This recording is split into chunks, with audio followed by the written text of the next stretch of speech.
Hello, hello, hello, everyone. It's Dr. Tamara Beckford, and welcome, welcome, welcome. Alrighty, so today it's all about these authors in this wonderful book.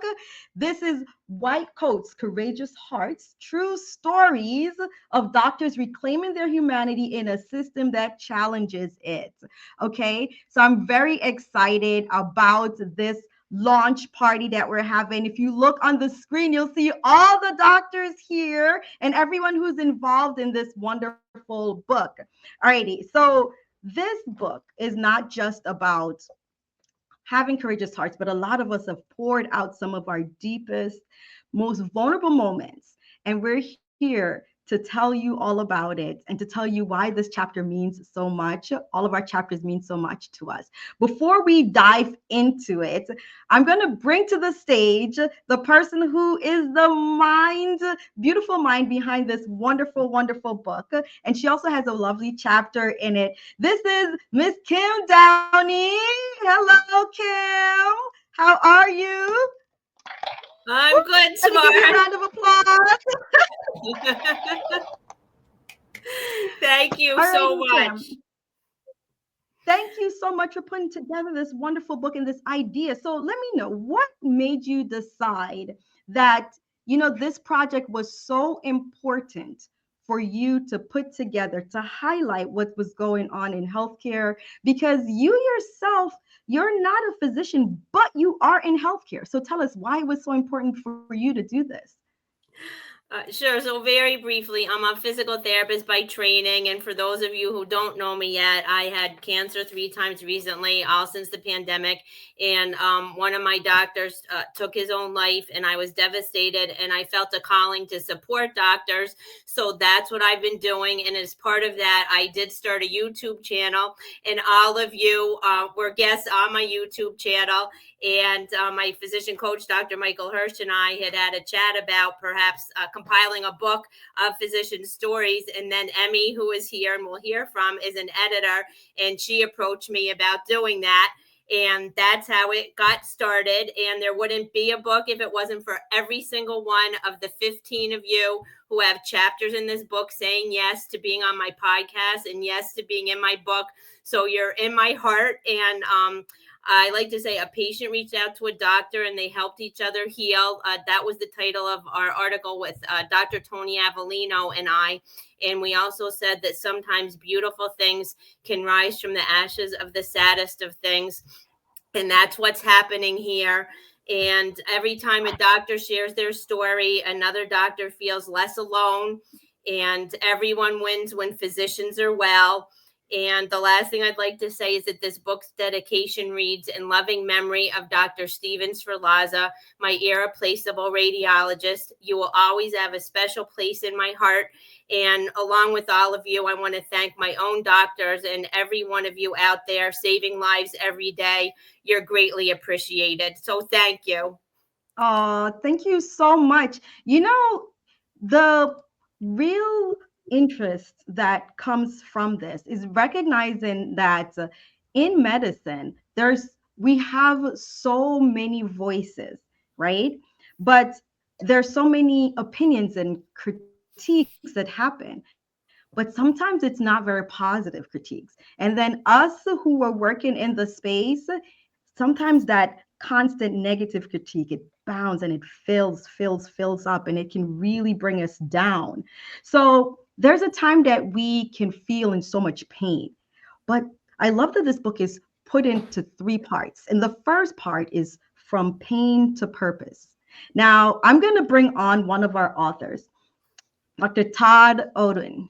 Where is Dr. Todd? There you are. So tell us about your chapter and tell us why you feel that even from this trauma that you've talked about in your chapter, connection is so important for us to pull ourselves together, even when we're dealing with traumatic incidents. Tell us about that traumatic incident, that emotionally traumatic incident that happened in your chapter, and how you were able to use connection to help you through. For sure. Thanks for having me here and being a part of this project. It's super exciting. I think back in my career how we were trained in terms of compartmentalization and stuffing things in a box, and that's not what we should be doing. And actually, it was alluded to earlier in the conversation before I got on the show. One of the my trauma responses was actually how I ended up here. I had some administrators come in and have a great idea to move me back to the town where I got burned out, and I happened to be carrying this coffee cup in. Um, and I literally resigned the next morning. And so, whether it's pain to purpose or purpose to the pain, that drove me to network. And that's how I met Kim. And we had an amazing conversation, probably about 2 years ago to the day. And I distinctly remember saying, Kim said, I don't know what to do. I'm not sure. And I said, Kim, you're amazing. Your smile's infectious. Just go for it. Just go for it. And here we are today. It's so incredible to see her progress and the work that she does. But ultimately, I think we all need to take a step back and realize the trauma that we've experienced in our life can be a beautiful thing if you embrace it and dig into it and move forward. And part of the healing from trauma is community. And the community that's been developed here with Kim, the community with Medicine Forward, as well as all these other amazing organizations around the country, I think presents an opportunity to really move the needle in our healthcare landscape. So I'm excited to be here. I hope everyone can get a copy of the book and maybe get a signature from Kim. And oh, by the way, there's a documentary coming out that's along these lines as well. So stay tuned. Yes, thank you so much. So here's the book, White Coats, Courageous Hearts. It is available now on Amazon. So go ahead and get a copy of that. Thank you so much, Dr. Oden. So now we're going to go to our next author within this first part of the series, From Pain to Purpose. This is Dr. Sue McClellan Tolbert. Now, tell us, in your section, you talked about in medicine, we're often taught to fix, but you tapped into a portion that's actually helping so many of us in medicine right now and in healthcare overall, which is coaching.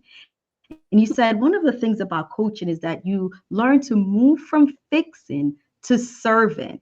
Tell us, Dr. Sue, all about your chapter and what brought that on, please. Uh-oh, you're muted. Thank you so much, Tamara. And Kim, it's delightful to be here seeing this whole project come to fruition. My chapter was titled The One Doctor's Story of Health and Well-Being. And I really wanted to focus not only on my story with some health challenges, but how we can kind of rise above or choose to rise above any of the challenges we face in life. And I think when I started to delve into coaching in 2017, personally, it became apparent to me that there was so much available, like Todd mentioned, with that connection piece, and also offering myself up kind of as a thought partner, as a coach to my colleagues, really helped me expand not only my understanding of the challenges we're facing in the workplace, but also the options we have at our fingertips to promote well-being. And I really reflect back to the beginning of medical training, where it became apparent to me that we were given pretty narrow guideposts to function within around fixing things. So patients coming in with disease pathology, we faced a lot of death and dying. How do we fix things to make them better? And that becomes a really ingrained habit, sometimes to the detriment of even taking care of ourselves. We put the patients first. And certainly, I don't deny that they need a place at the front of the line. However, personally, we have to be in a healthy enough space in order to be able to serve them well. And so when I kind of transitioned in my brain from fixing to serving well, I felt like I had an easier job. I could just align alongside the patient and escort them on their health journey. However, there came a point where I realized I wasn't practicing what I was preaching and needed to really step back from my medical practice and focus on my own well-being in a way that really honored my values and my purpose. And so that's kind of the journey that I outline, and just encourage people to think about their thinking, explore your habits, dive into your kind of your unconscious behaviors. That's a lot of what coaching is about. How to grow in self-awareness, how to grow in self-management, in determination, in purpose. And so this book is really kind of a broad look at all of a whole bunch of different aspects around well-being and overcoming things that are challenging, rising above, rising out of the ashes, as we talked about earlier. And it's been a delight to participate. So I just encourage everyone to also grab a copy to read. There's some wonderful stories, commentaries, reflections, insights. Thank you. Thank you so much, Dr. Sue. You know, you've talked about like us really not just like looking at the surface, but really diving in within, which is one of the areas where we will find healing. Now, the thing about our lives is that we all feel like every one of us are unique, which we kind of are, but there are also the shared portion that happens, right? Where we share certain values, we share certain experiences, and it's important for us to realize, although we are unique, we do share a lot together, especially with challenges. And that's the second part of this book, which is called Unique Roles, Shared Challenges. I'm going to bring up Dr. Amna Shaber, who is going to talk about the challenges that happens with early career physicians, right? So she's going to tell us that about in her book, in her chapter. But I also want to ask you, Dr. Shaber, what would you say to a seasoned physician, like, no one who's no longer in the early careers? How would you say that we should gear our attitudes and our words towards some of the early career physicians? And then the early career physicians, what should they think about and say to themselves about the phase that they're going through? Please let us know. Thank you, Dr. Beckford. I'm so excited to be here today with everyone and celebrating this tremendous effort. I think the first thing that's really important to know is when we talk about early career physician well-being or seasoned clinician well-being is that we're all on the same side of the exam table.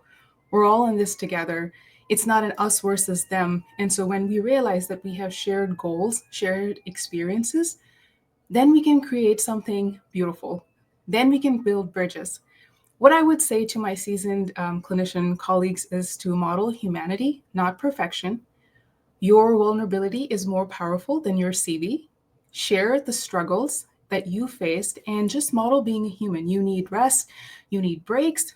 Go back and think of a time where you were that early career clinician that's present around you. Do you remember what it felt like when you had daycare drop-offs, kids' school challenges, you were trying to find your first home, you were trying to settle in a new area, new state, new country? How was that like? So model humanity and reflect on your own humanity would be number one. The second thing I would say is be the mentor you wish you had. So instead of just focusing on outcomes, being very, again, us versus them mentality, what did you wish that you had when you were in your early career years? So show up in that manner. And lastly, again, a 360 evaluation of looking at the culture that we're perpetuating. The culture it's very easy to say back in our days, this is what used to happen. But what about if we reached and approached any situation with a mentality that we're all suffering together? That's the same side of the exam table. And how can we create bridges and make the healthcare system better together? So instead of that divide, try to find that bridge. To my early career clinician colleagues, I would say that you need to completely step back and, first of all, believe yourself is what I would say. Just because you're earlier in your career doesn't mean that you're immune to burnout, does not mean that you're immune to moral injury, doesn't mean that all these other things that you're experiencing you are immune to because you think that, oh, I just got started. I have more gas in the tank right now. I just need to keep going. So believe yourself. Don't gaslight yourself when you feel awful, when you feel like you're tired, exhausted, you need rest. Because I really did not believe myself. And what that led me to do was take on more roles and more responsibilities that were not fulfilling. So that's number one. Number two is really strategize. Just pause and think what got you here won't get you there, as the famous quote goes. So the Mhm. habits and the roles and thoughts that you've trained yourself to believe in and the amazing work ethic that you have, or all these other things, they're not going to be the same at every point. So what you did in medical training will not serve you as an early career attending, because your life is filled with rapid transitions. And I go into more detail about that in the book chapter. So this is a point of reflection. Strategize. You need to step away and strategize in better ways.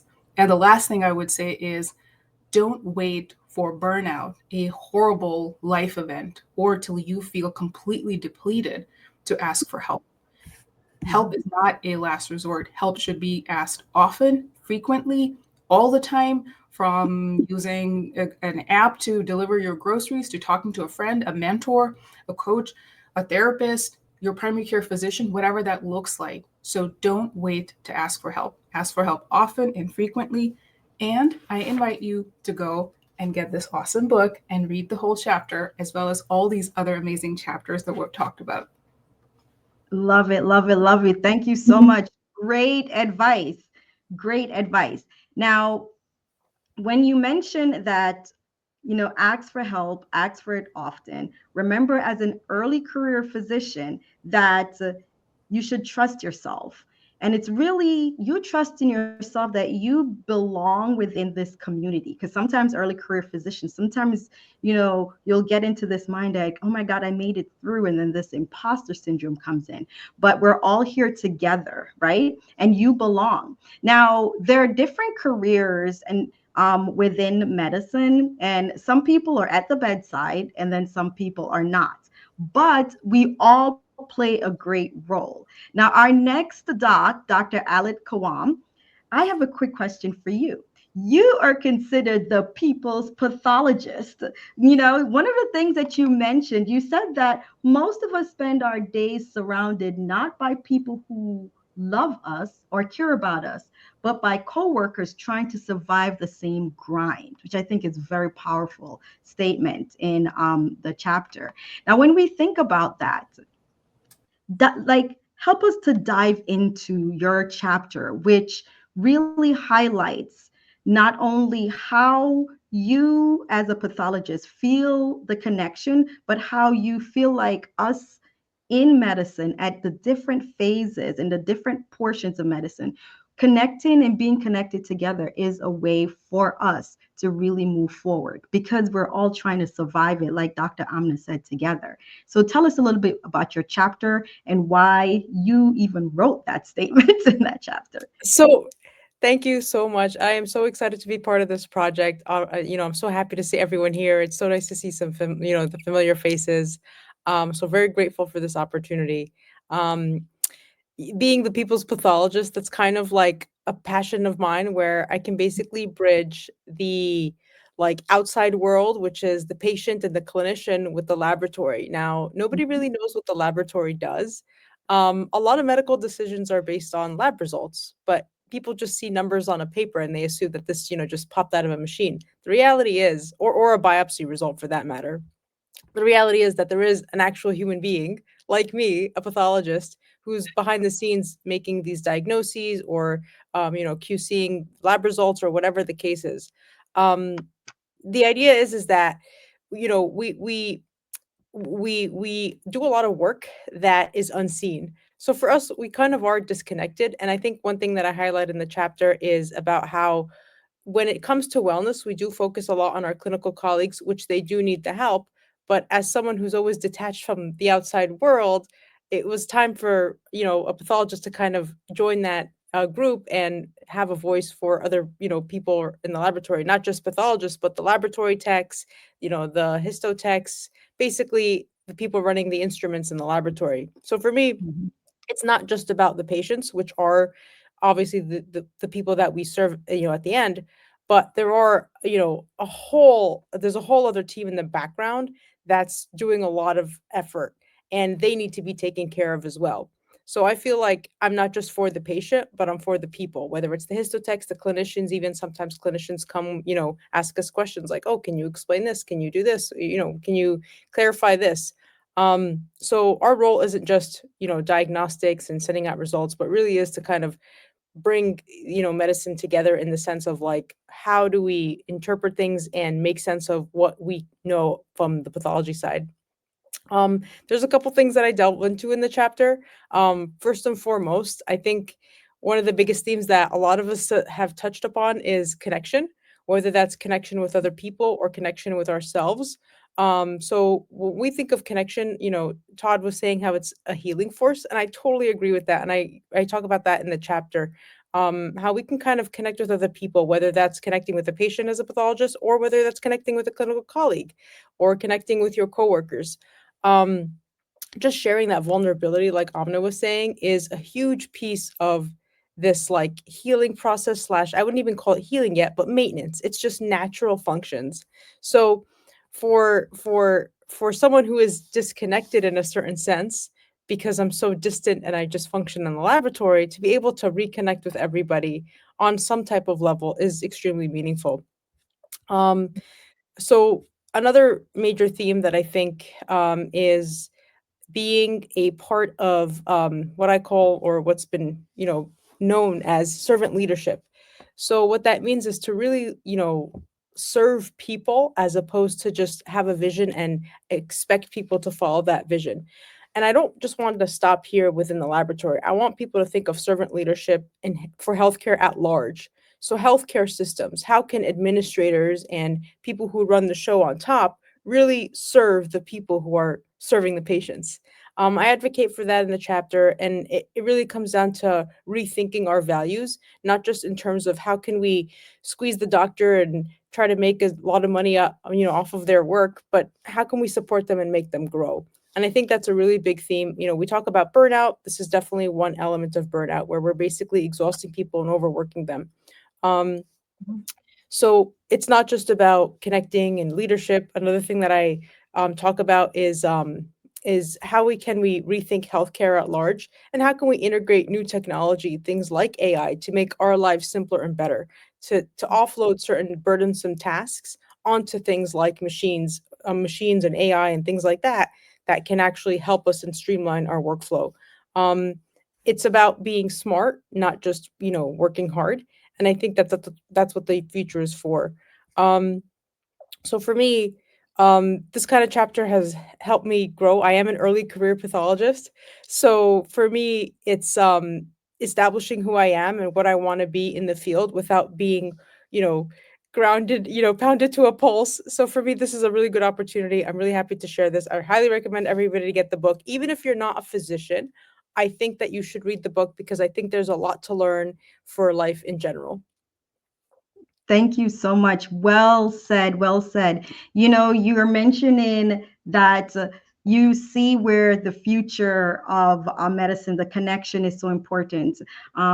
It's like you said, not only just for us as physicians, but integrating some of the technology, and even for those who are not physicians to get the book so that they can see what's going on. So what we're really thinking about is the future, right? So reimagining medicine, which is where our next section goes. So part 3 of this wonderful book is about the future and us as physician reimagining. So we're helping you with some tools, and we're helping you with some of the thought processes of physicians who've been there. And we're going to have our Dr. Robert Kornfeld. He's going to tell us about it. So now here's the thing about Dr. Kornfeld.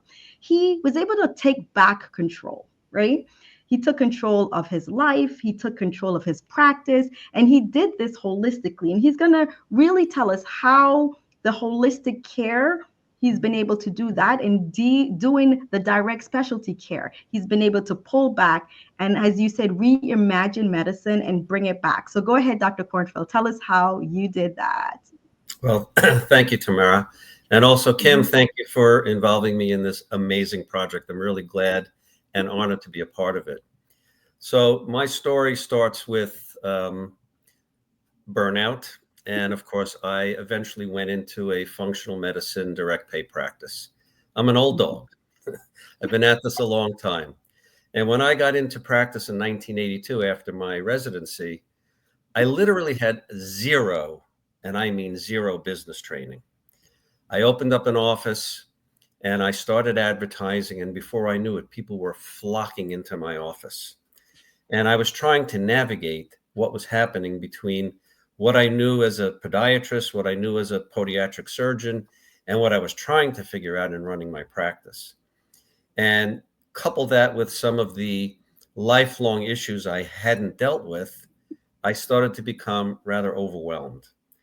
But because I was trained to think that I knew it all and I had all the answers, I just kept plodding along on the path that I was on.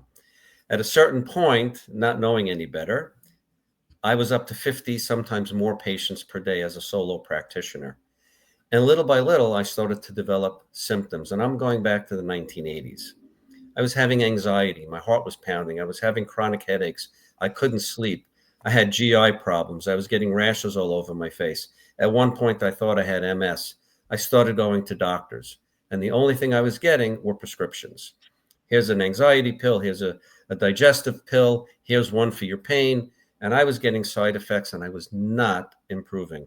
Things were just not progressing for me. So one of my friends said, you really should go to a holistic doctor. And I said, I'm not going to a quack with what's happening to me. Little did I know, I finally allowed myself to get another opinion with a holistic internal medicine doc.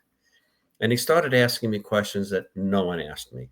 He started looking into areas of my physiology that weren't even put on the table at all. And I remember the first thing he said to me was, I want you to go home and journal your diet for me. I didn't see the connection. But I went home, I journaled, I went back to him, and he said to me, you know, let's talk just about what's happening to your nervous system. He says, I see here you're eating tons of refined sugar. I said, yeah, well, I'm so busy, I don't have time to eat meals. I'm grabbing candy bars and I'm eating cookies and whatever I was eating. He said, well, you know, sugar mimics cortisol. You know, what you're doing is you're telling your brain you're in danger and it's trying to protect you more with stress hormones. He says, you got to get rid of that.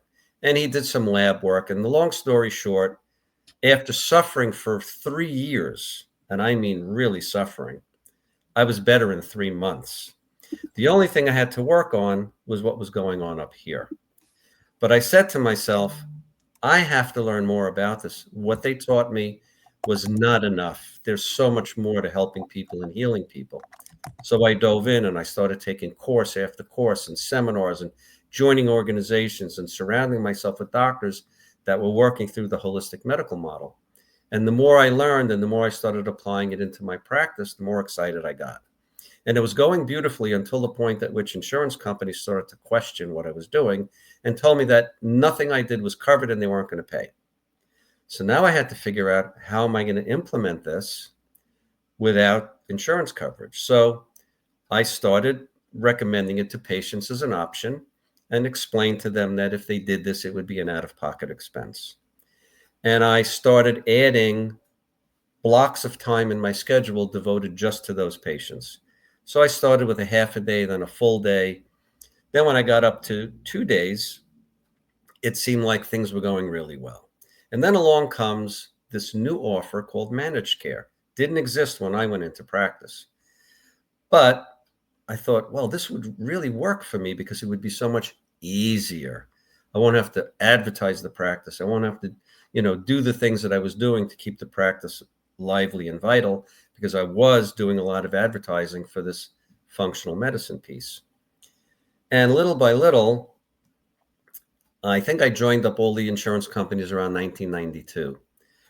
By 1999, I started to notice I was getting these symptoms again. Well, I was fighting with insurance companies. I was back to 55, 60 patients a day. I had to hire more staff. I had to move into a bigger office. My expenses started going through the roof. And I said to myself, I'm so out of control here. I'm so at the mercy of these insurance companies. This is not what I want. And it was at that moment that I said to myself, I'm going to do this on my own without insurance companies. And if it doesn't work for me, I'll go back to my music career, which is what I was doing before I went to podiatry school. But it worked. And it worked beautifully because what I learned in getting away from all of this insanity was two things. Number one, when you're face to face with a patient and you're not having to see another one in 10 minutes, you can dive much deeper into what you're doing. And my diagnostic skills became extraordinary.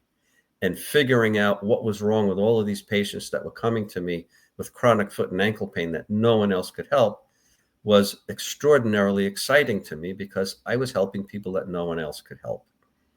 But the other thing that I was aware of was I took control. I stopped allowing others to dictate my reality. I made it on my own terms. Was it hard? Absolutely. But when I signed on to all the managed care plans, I was taking the easy way out. And the thing that I learned most important out of all of the things that I've been through is that the easy way leads to permanent hardship. If you put in the hard work and do what is required of you to make something happen on your terms, you set yourself up for a much easier experience. And it led me into dealing with my own stuff, working on my own psychology, my own emotional health, my own physical health. And I became the biggest advocate for myself because one thing I learned is if you don't do something about where you're at, especially if it's not satisfying and you're not happy, it's not going to change. No one's going to come and save you. And I see now, I'm in direct specialty care 25 years.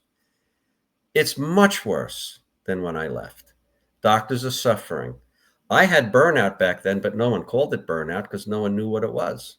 They all thought that I was crazy. They kept telling me it was in my head. It's not in our heads. It's in the system. We're being exploited. We're being abused. And it's time to stop cooperating with those systems and those corporate greed mongers that are trying to hurt us and abuse us for their own gain. So I think one of the things that I want people to understand and come away from my chapter with is that we all have so much power. We possess the ability to create whatever we want.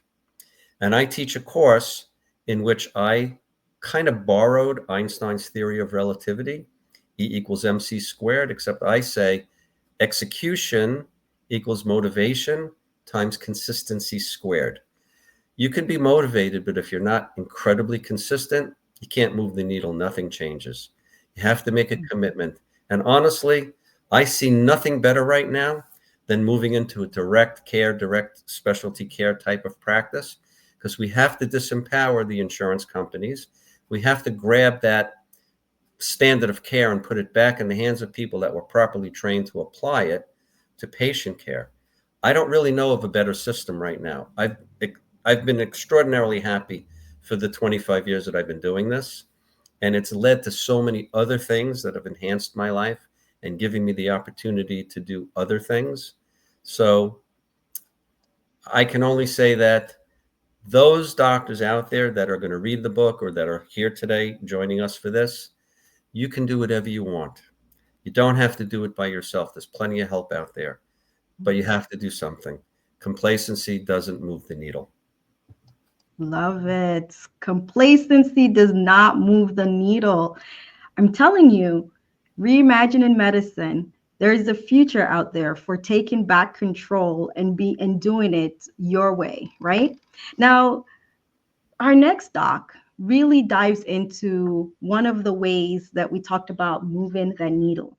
He told us in his chapter about some of the darkest days that he's had and how he's been able to return from the depths of that dark days and has been giving us some practical ways to be able to be, as physicians, some practical ways to move forward. I'm going to have the one and only Dr. Anthony Avellino tell us about his chapter in this wonderful book.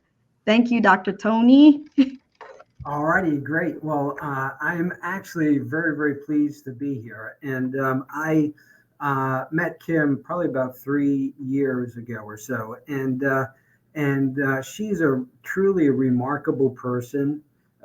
where she really developed this book around creating communities where physicians can recharge, reflect, because I'm a pediatric neurosurgeon as well as an experienced healthcare administrator. Um, and in 15 plus years or so, I was in a very bad place. Um, but from those experiences, I really learned, because I often say that you have to listen, you have to learn, and you have to heal. My story is not unique, but I often say that in order to be a good physician, to really take care of others, I often say that performance equals skill minus interference. And what I mean by that is if you're an elite scholar, elite physician, elite musician, you can have all the skill in the world, but if you can't block out your interferences, whatever they are, if you're not mentally prepared, if you're not mentally well, if you're not happy and satisfied, if you're not if you're not doing purposeful work, if you're not in healthy relationships, if you're not showing compassion towards yourself, it's really difficult to take care of others. And I often say that I wish I knew 30 years ago because I would be a lot more at peace.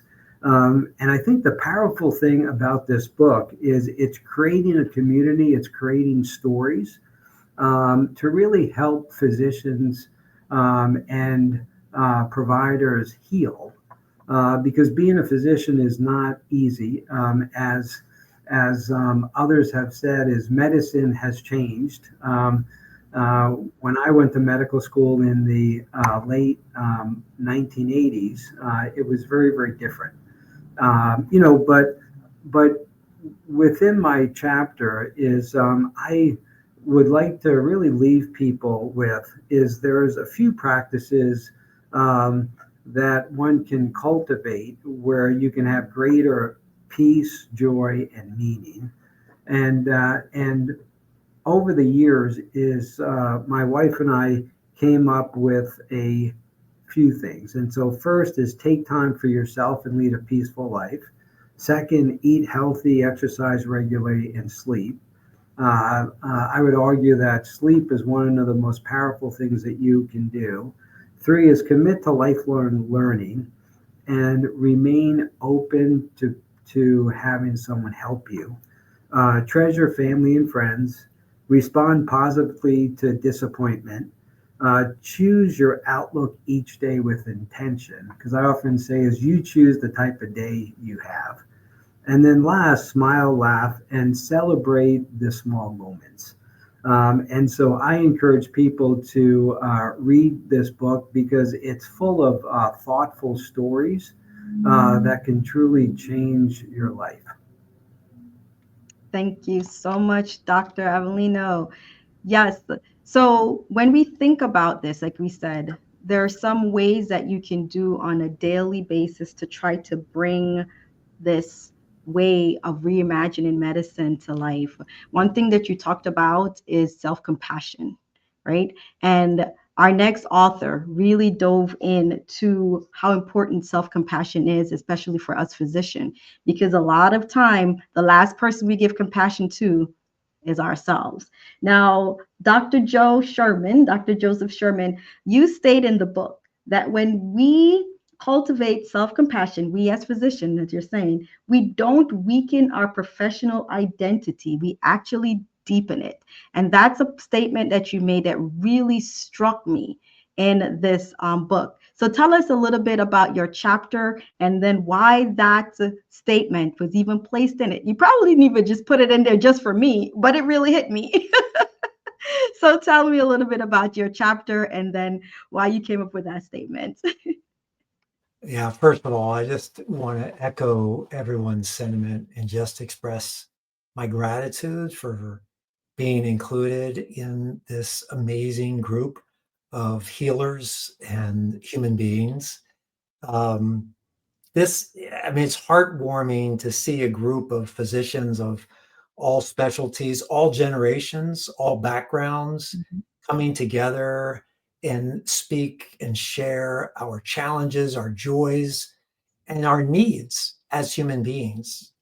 And as the last two speakers spoke, when I was coming out of medical school and training in the 1980s, this type of forum and this type of book was unheard of.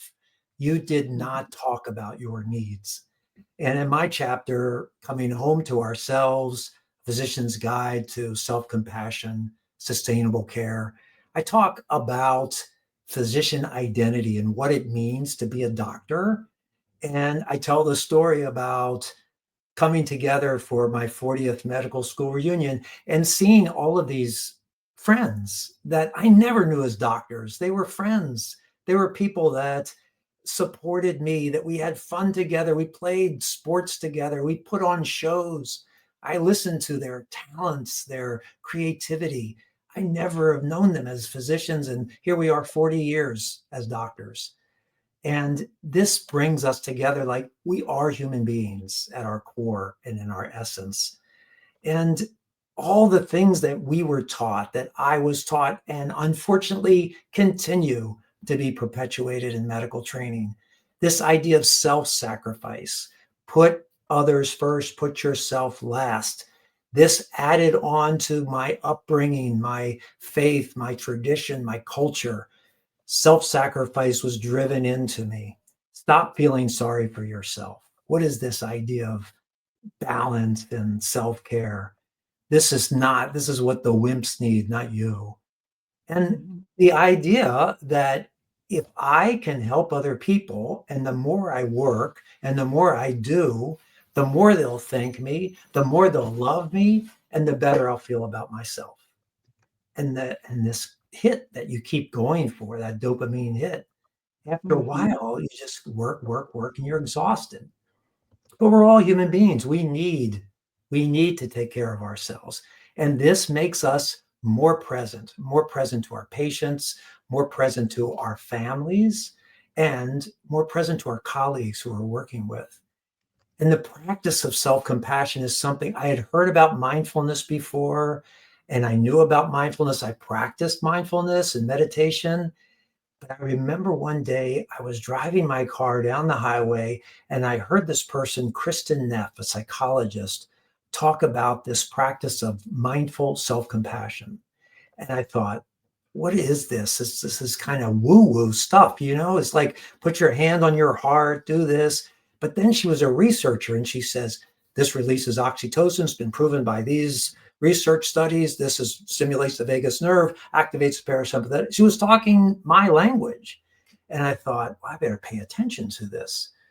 So now in my coaching practice, as well as my facilitation practice of medical teams, I always talk about the difference between the compassion we show toward our patients and our loved ones and what we give for ourselves. And that we don't have to go out seeking other people to validate us. We can actually practice self-compassion for ourselves.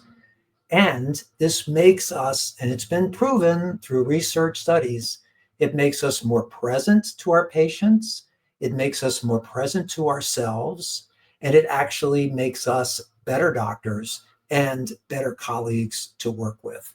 So it will improve our professional and personal state of mind. And I know for a fact, I have worked for years as a pediatrician with underserved populations in several countries.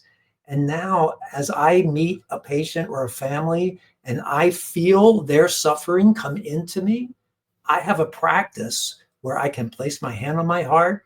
It looks like I'm fixing my stethoscope. And I am saying quietly to myself, it's okay, Joe. It's all right. You'll get through this. You can do this. It's all right. Take a breath.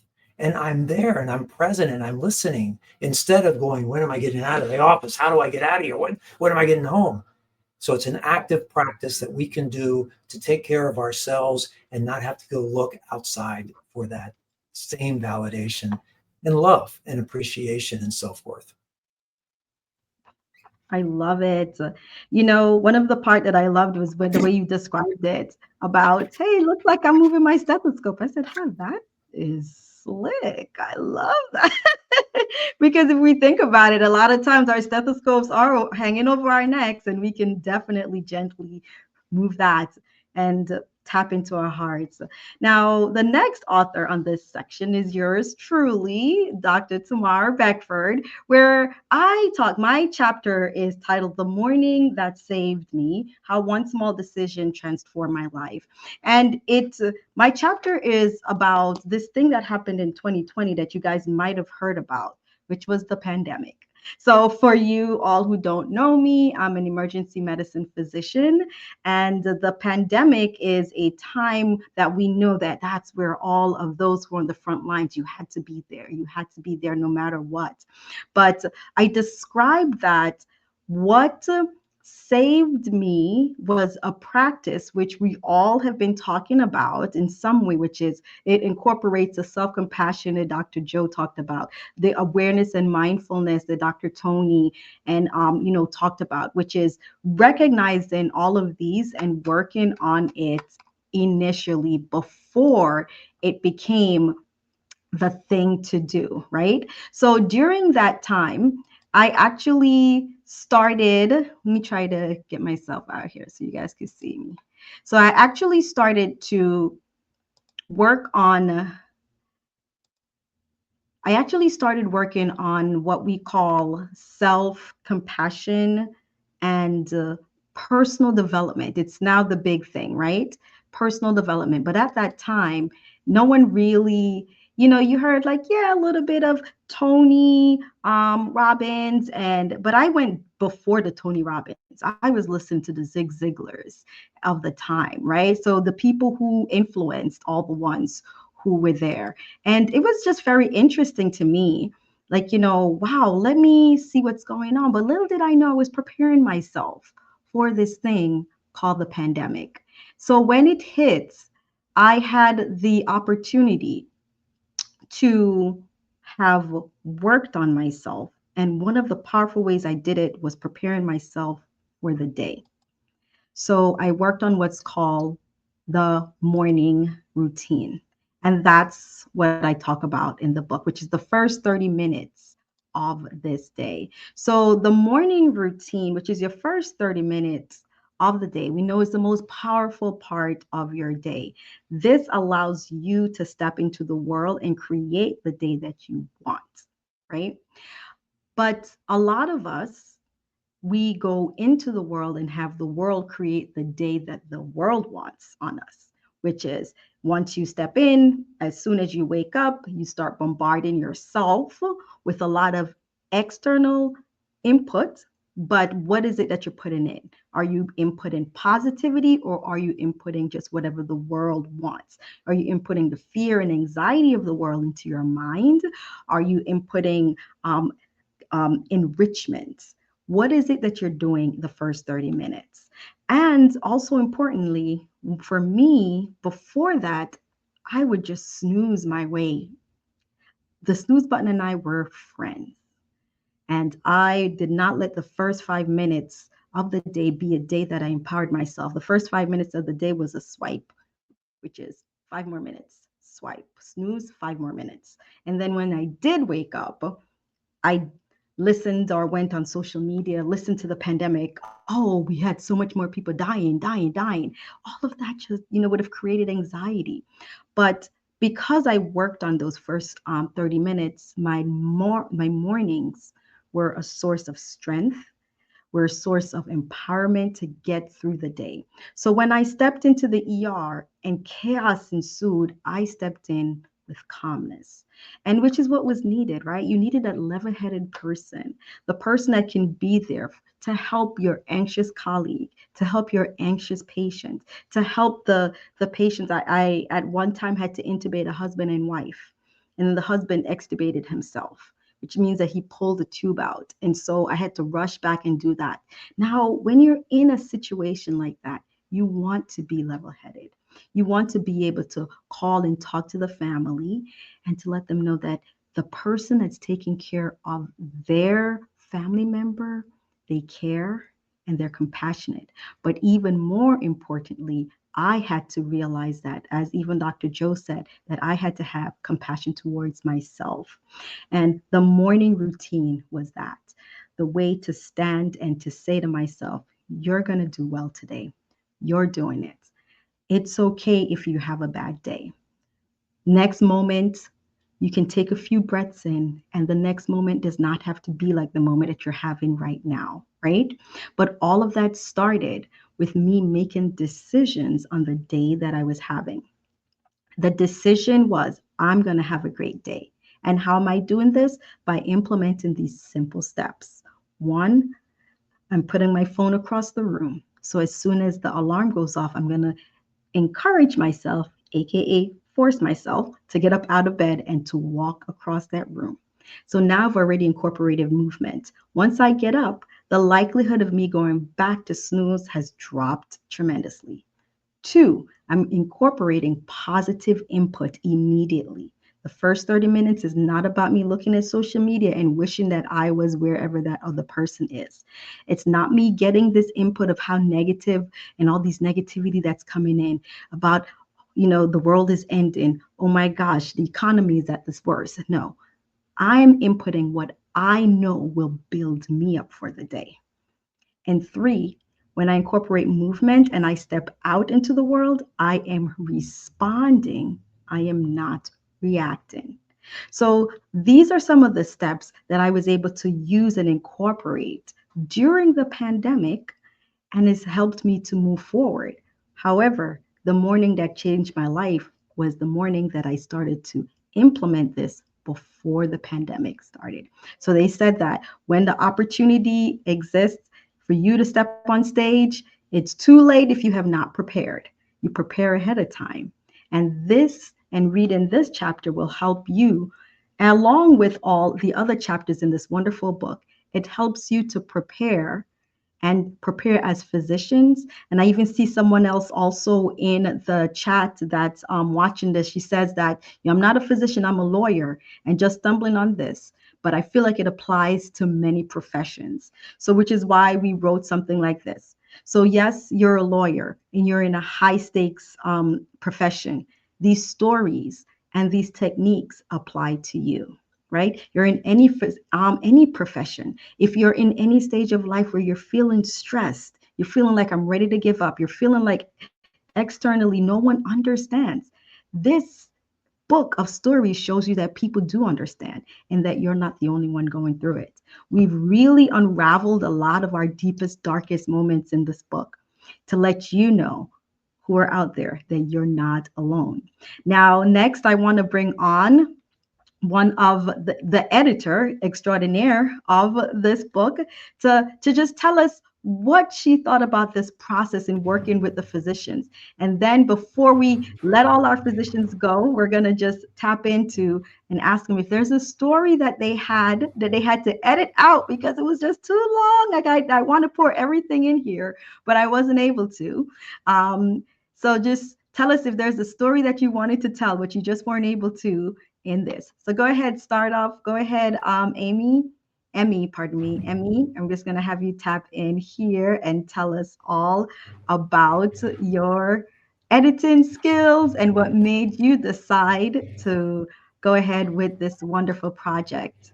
Lovely. Well, thank you for having me. And I have to say, it's just incredible to see everyone's faces tonight. Well, I'm in Greece, so it's evening here. But I've read all of these chapters. I've been reading inside out like 10 times, reading these chapters, and to finally see everybody's faces, hear your voices, and see you as people, it just makes me so happy. That these are the people that I've had the privilege of supporting and really reading your stories. It gave me a sense of these people are amazing. They have this sense of purpose. They have this sense of it's like you're on a mission. You have this voice that you want to share and make a difference because you've seen that the system is broken and you want to actually be this instrument and use this platform, your writing, your voice to actually make change. And for me to be able to support everyone in this process, to actually help you to bring out your voice, to bring out your stories, to actually encourage you to share your vulnerabilities. I mean, we entitled this book, White Coats, Courageous Hearts, because the people who wrote these stories are so courageous, sharing your stories, sharing your vulnerabilities, and also showing that you have this humanity in you. You also have this power in you, just as you were talking about today, that you do have the power to change the broken system. And for me, it's really deeply inspiring. I feel really honored and grateful to be part of this incredible project and to be working with everyone. And tonight is a celebration. And as far as the stories, I don't remember taking out particular stories. I actually encouraged the authors to share more. It's Absolutely. like, tell me more, like I want to hear more. How did you feel when this happened? What was the vision in your head when that happened? That was my role as an editor. My background is also in health psychology, so as a psychologist, it's our line to say, how do you feel about that? That's like our line. So I just tapped into that, and I'm just really grateful for Mhm. everyone to for being so open and so generous, sharing your stories, because the people who will be reading this book will have the sense of, oh my goodness, I'm not the only one. They will feel seen, that their experiences will be validated. They will be given the opportunity to actually reflect on where they're at, maybe prompt some discussions, maybe in the workplace if they are in a position of leadership, maybe change some policy, or at least have discussion and prompt action as a community, as a collective. That's what I'm hoping. The impact of this book will be to touch other people's lives, in the sense that they feel seen, that their experiences are validated, but at the same time have this sense of community, that you have Mhm. the power to make a difference, bring about change, and come together, and as Kim would say, stand up for doctors, and have this change that you're aiming for. Oh, thank you so much. Thank you so much. And as we mentioned, I am going to bring it over back to some of our docs who are here. And I know some of them because they are physicians, guys. So, we are not able to have everyone on at the same time. And some of our docs,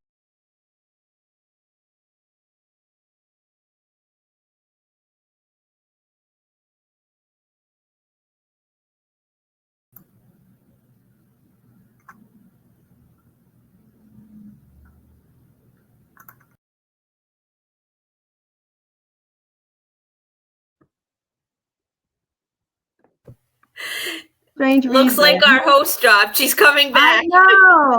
I removed myself. I'm like, okay, go like me trying to edit and produce at the same time. Oh my goodness.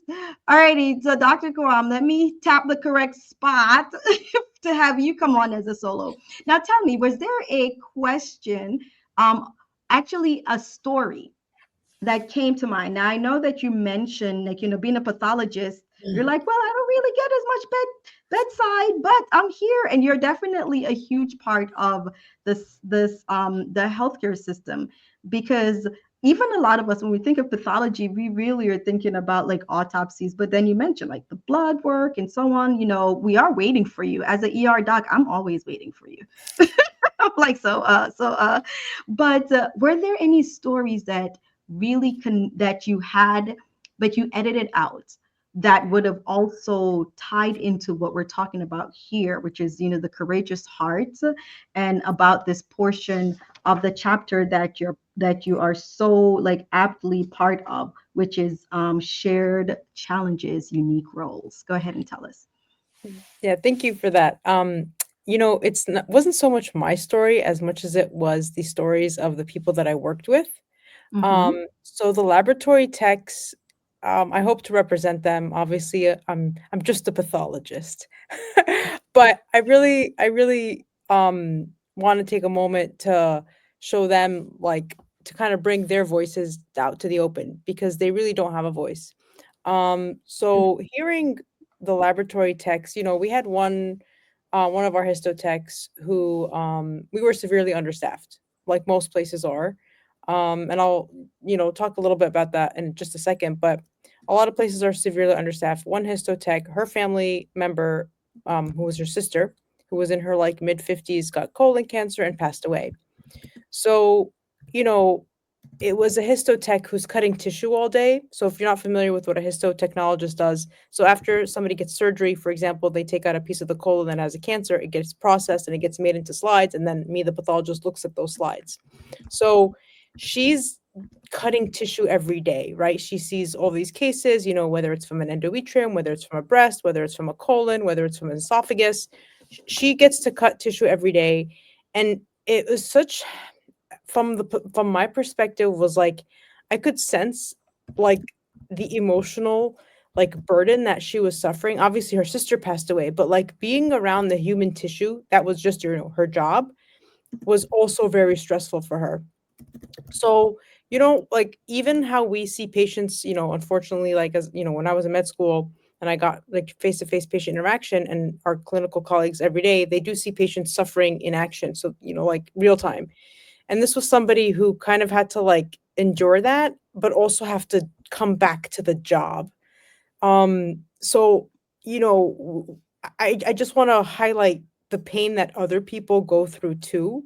Not just like, yes, it's not just like, our physicians are suffering and things like that, but everyone else on the caretaking team that doesn't necessarily have a large title or a big degree also has to deal with certain pains. And some of it is their own, um, like their own family that's going through something, and that they have to come and face a piece of that, puzzle on a daily basis. So, I mean, I would have liked to Mhm. put that in there because it is very painful. Obviously, see your sister pass away and have to come to cutting tissue that, oh my God, what if this is cancer? Like, it's when you get that kind of diagnosis, it's not a joke, right? It's life It's like altering. the reintroduction of the trauma. It's kind of like what Dr. Todd mentioned, right? Where you have quote unquote gotten through this portion of trauma, but then you now have to go back and get reintroduced to it in either, sometimes it could be like a week. Um I know that one of our other docs who is not here, Dr. Dawn Sear, she expresses also in her story about a loss while she, like a pregnancy loss. And there are other docs who have talked about, like our other women docs who've talked about pregnancy loss and then having to go and take care of other pregnant women at the same time. So it's like this, you yourself, and there are many docs who've expressed like, they're actively miscarrying, they're still at work, they're taking care of other women who are pregnant. So they're going through that trauma and that pain and that grief. But right in front of them, you're a physician, as we all say, right? So what do you have to do? You have to put on that smile. Like, you have to go ahead and put yourself last in this list and take care of the patient. And Dr. Sue and even Dr. Todd, Dr. Robert, and Joe, we all mentioned that it's not that we don't believe that the patient should be first, but we should be aligned, the physicians and what we go through. It should be neck and neck who's first. So physicians, if we aren't being healed, like how can we heal? If we aren't being thought about, and if we're, last on the list because everyone else is first, how can we heal? So as you mentioned, even Alae, like our team needs us. Our team is also going through trauma, but everyone who goes through trauma and has to go back through it over and over again, it weakens us as a team overall. It weakens us. Now, I wanted to also, Dr. Let me see. There is a Dr. Kawam just mentioned this, and then Dr. Shabir, she said that she also had something that she wanted to talk about, patient advocacy, something that um, you are very, very strong and passionate about in addition, but you weren't able to bring that into the chapter. And then we're going to also have Dr. Kornfeld, who says he has a story. He's like, I got a story. I'm going to let you know. So go ahead, Dr. Shabir, and then we'll have Dr. Kornfeld. Thank you, Dr. Beckford. This has been wonderful. I tried to write a book in a chapter, and power to like Kim and Emmy for actually turning it back into a chapter. So I first want to say that. What I want to make a statement in terms of patient advocacy, and this book is about doctors, and we're talking about what's happening to doctors behind the scenes. Everyone has shared their story so generously, so courageously. But I'm not just a doctor. I'm a patient. I'm a mom. I'm also a caregiver. Like, I have so many other roles. And from the outside, it looks like a mystery. What's happening to my doctors? Where are my doctors? Why are my doctors behaving in this manner? Why do they appear a little irritable? Why are they leaving their practices? So what's happening to my physicians? I think this book is not just about, I know it's not just about physician advocacy. It's not just about healthcare worker advocacy. It is actually about patient advocacy, because when you lose a doctor, an entire community suffers the loss and the repercussions. And when I talk about early career physician well-being, we know that data emerging is showing that physicians in the first 2 years of their new medical practice are leaving. Before, the numbers were around 5 to 6 years. So when you are in a position, in a place, and you're really wondering what's happening to your doctors, and from the general public's point of view, it's still quite mystical. And I've had these conversations where people really don't know what's happening in the day-to-day of physicians. A lot of times we look at doctors in a very different light. We don't look at them in the human light. We sort of dehumanize them. We don't think of them having pregnancies or children or miscarrying, like some of the statements that were just made, or that they have other roles. And so when we, the physicians, pretend to be part of a system that is flawed, but we pretend to be perfect, and part of a system that's very imperfect, it's really hard for the person from the outside to know what's happening here. So I invite everyone, not just physicians, not just clinicians, all healthcare workers and people outside of healthcare, actually, to come and please get this book, read the stories, so you get an inside idea of what's happening to your doctors and where are they going and what's going on with them, so you can advocate for your own health. Absolutely, absolutely. You're right. Overall, when we see what's going on, then it's easier for us as a community, and the community exists with the different layers of the healthcare team and the patients overall, because this whole thing started because a patient decided to advocate for their doctor, right, Kim? Right? When we were, I remember, like, Kim reaching out, and even my husband says that he's like, she's just like a genuine person who really loves doctors. He's like, she doesn't have any ulterior motives. She's just really a kind person who loves and advocates for doctors. And you see the power that it brings. You've seen the smile. A lot of us, aka all of us here, would not have been here unless you took this role at a time where there was a plummet in us saying that, yeah, we love our doctors. We as doctors had a small uprising in care, in love from the community, and then it plummeted immediately, right? But you definitely saw that. So let's just have you just give us a quick statement on that, and then we'll have our story from Dr. Kornfeld. Like, where did that joy come from of Sure. advocating for Well, us? Well, thank you so much, Tamara. And what happened is I found the Kevin MD site, in like around March of 2022, when I started reading all the articles and, reading the statistics about physician suicide and just knowing how they were struggling. And at that point, having had cancer, well, I hadn't even quite found out about the third cancer, but I was just worried about my own doctors. So, and I had just connected with Dr. Michael Hirsch, who connected me on LinkedIn. So I started reaching out to the doctors from the Kevin MD articles, which included Sue McClellan-Tolbert and Tony Avellino, and then LinkedIn doctors. And we were having conversations, and I was hoping they could help me find ways to help my own doctors.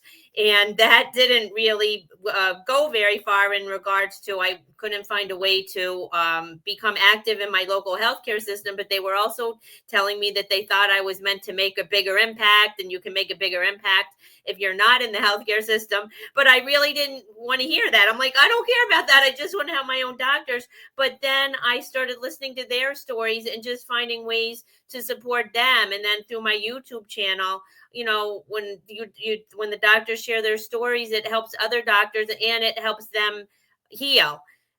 So it's just so beautiful, and to see you all together, because of course I know you all and you didn't all know each other, and some of you we've collaborated on articles together.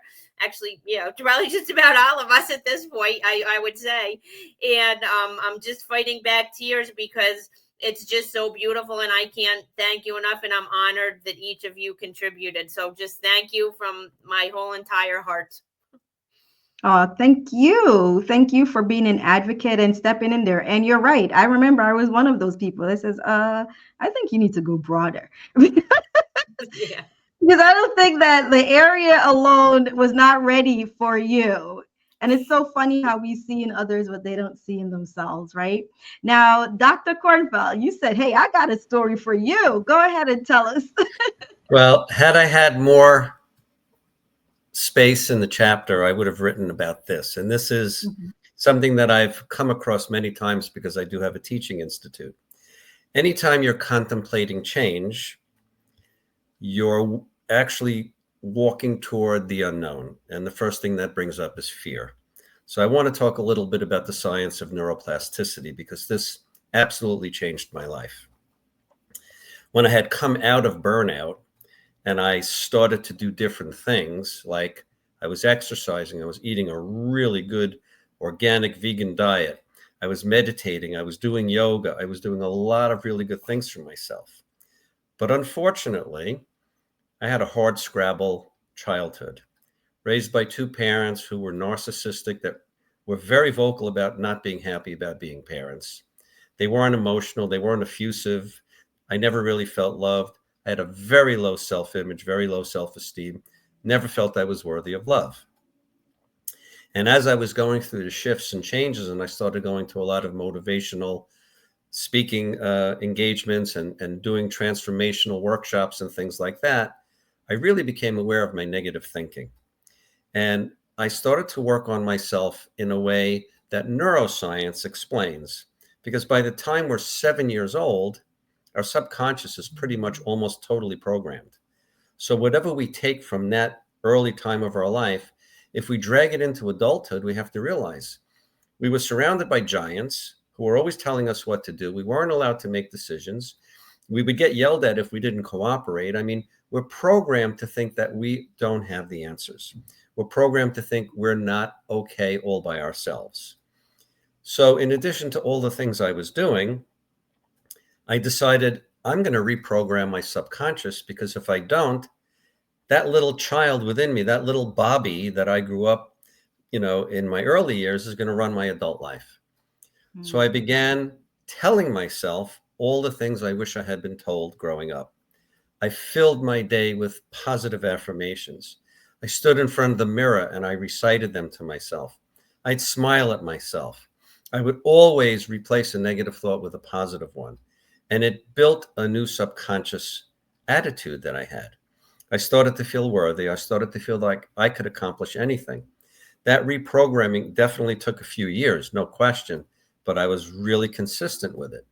And at the time that I decided I'm leaving this crazy system, I'm going to go into a direct care practice and start to develop deeper doctor-patient bonds spend more time with my patients, really figure it out, because I had a chronic pain practice. These people were really agitated and unhappy. And I walked into it with a very positive attitude. I'm not going to say I didn't have fear.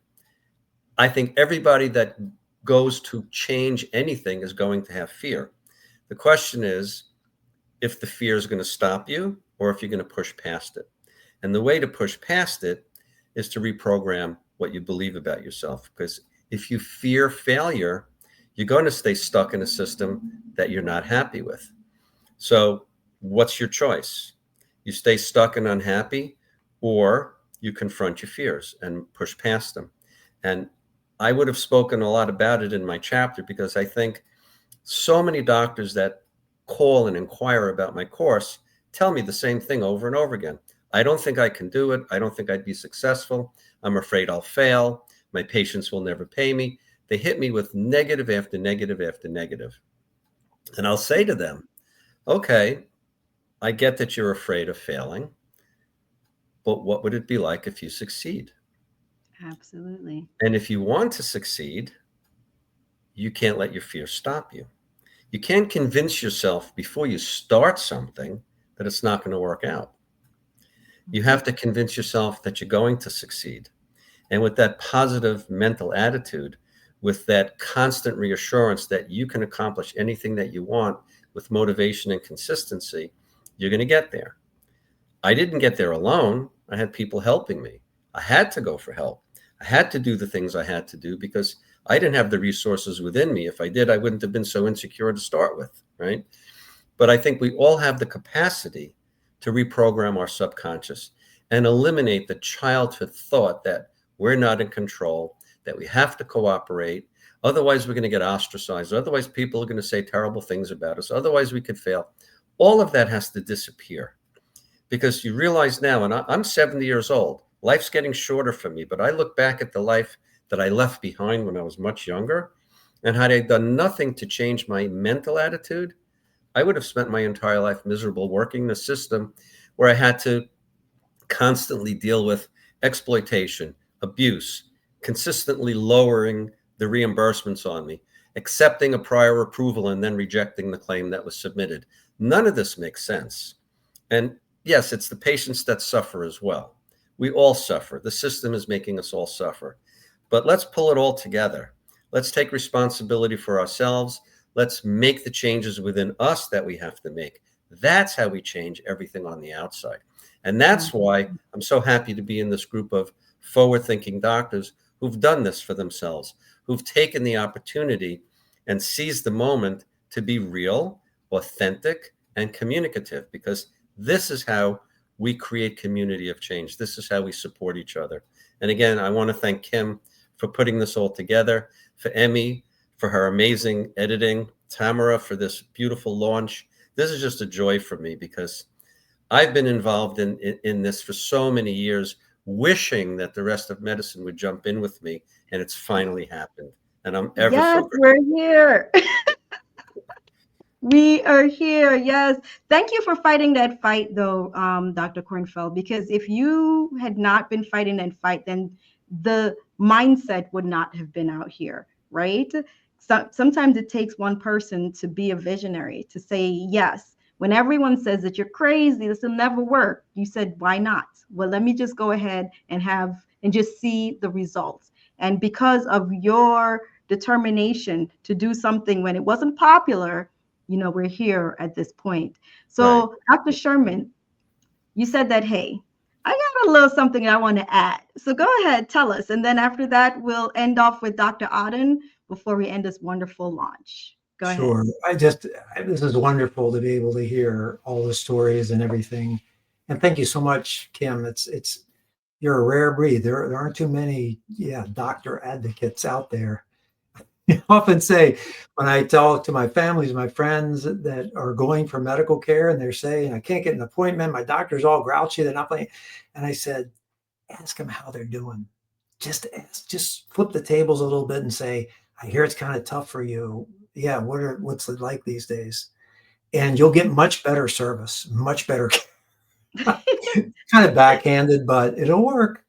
I just want to put in a plug for asking for help. None of this that we have been talking about is easy. I think all of us have been through some really challenging times in our lives. I remember the moment where I was not burned out, beyond that, anxious, depressed, suicidal ideation. And the psychiatrist asked me to bring my wife into the office. And in tears, she told him she felt she was going to lose me. And he said, "What are you going to do?" And I said, "I have to quit my job. I have to figure this out." And we are so afraid of asking for help as physicians. We've been trained not to ask for help. And so we go beyond kind of misplacement to burnout, to anxiety, to depression. And we do not ask for help because we've been programmed to believe that that's a sign of weakness. I am saying, please, we all need help. We all need other people to help us out, whether it's a therapist, a friend, a coach, a spiritual director. I mean, it's somebody who understands that you are suffering and you're not alone. Please ask for help. I know that there's fear that if you fill out these application questions on state licenses, applications, or hospital privileges, or all these things, but we are campaigning. The Lorna Breen Foundation's been doing amazing work at trying to modernize and humanitize these application questions. So ask for help before it's too late. Absolutely. And that's an important statement, and also realization that you brought in, where a lot of physicians are hesitant to ask for help because we fear the backlash on our careers. But if we're not there, the backlash on our families, those who are closest to us, is even deeper, right? So do not hesitate to ask for help, because all of us need help in one way or the other. Alrighty, so Dr. Todd Auden, so tell us, what's the story that you have for the Nuggets? Well, the story wasn't included because it just happened recently. I often joke that we're building the airplane while we're flying it, and that so too is the case with the current project with the documentary. But I want to tell just a brief story about something that happened last week. Through this journey of mine, from drawing a line in the sand, in part related to prior trauma, networking and meeting people like Kim and everyone else in this room, etc. Doors have been opened, doors that I never thought would have been opened in my entire life. And so last Wednesday, I'm in Martha's Vineyard, sitting on the back porch of Dr. Don Berwick's house. He's a hero to me. He's been advocating very publicly for 3 decades plus. It was surreal. I joke I was in nerd heaven that day. But anyways, I asked him if he had one word, rather, if he could give me the title for the documentary, what would it be? And you know what he said? Solidarity. Ooh. I was speechless. And I feel like that's what we're working towards now, learning how to work together to fix the mess that currently exists. Absolutely. Wow. So powerful. Solidarity. And I think that that echoes everything that we have talked about from the beginning to from the beginning to the middle to the end. This all started with the solidarity of Kim Downey, a patient who became a physician advocate, who decided to have a bigger vision of how she's like, well, how can I play a role other than being a healthcare worker? How can I play a role in the system? And I don't know if you even thought about the changes that you were implementing at the time by just being you, by being a person who is just kind-hearted, who says, well, how can I highlight what others are going through, right? The solidarity of like Dr. Alae Kawam and her team, where she says that we aren't there at the bedside. We might be in the lab, but we feel that everyone is a part of the team. They're dealing with things. So we might be highlighting in this particular part us who wear the white coats, but we also want to keep the solidarity of those who are working with us in this process, who are dealing with the burnout, who are dealing with this.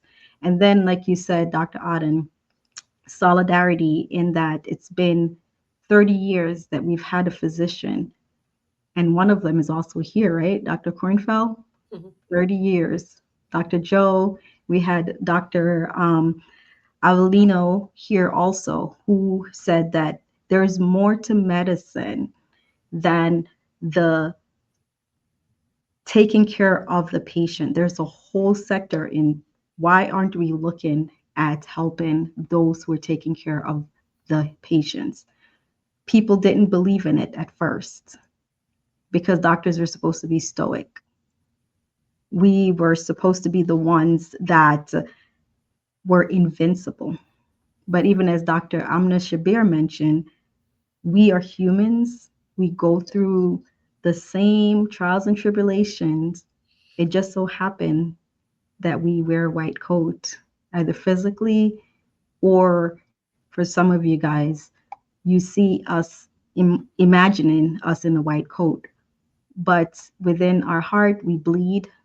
Within our private moments, we cry. When we lose our patients, we cry. And some of us, we lose our own colleagues to this because we've talked about physician suicide. So this book, White Coats, Courageous Hearts. It's Courageous Hearts because we are really, really going against the grain and telling the story of what happens in our minds, in our hearts, and what we wish will happen in healthcare so that we can move healthcare forward where it's care for all, including the physicians.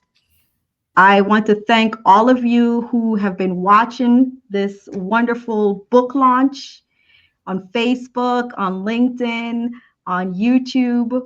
We appreciate your time. We know that's one of the most valuable things that we all have, which is time. And you decided to take some of that and to give it to us. So from all of us, we want to thank you. Thank you so much. We're going to say goodbye. And thank you. Could we give a shout out to our colleagues who couldn't be here today, but I'm going to do a couple Zoom episodes to hear their voices as well. And that would be Dr. Dawn Sears, Dr. Nicole Solomos, Dr. Adam Harrison, Dr. Susan Baumgartel, Dr. David Alfrey, Dr. Stephen Llewellys, and my awesome physician coach, Dr. Michael Hirsch. And also in the little corner of our book, it says Stand Up for Doctors, Book 1, because there's many more stories to tell. So this is the first in a series. So thanks again, everyone. Thank you all.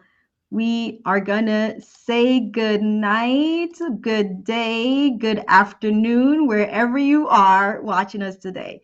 We love you, and as healthcare professionals, we give our hearts to you, and we're thankful that you're giving your hearts back to us. Bye-bye.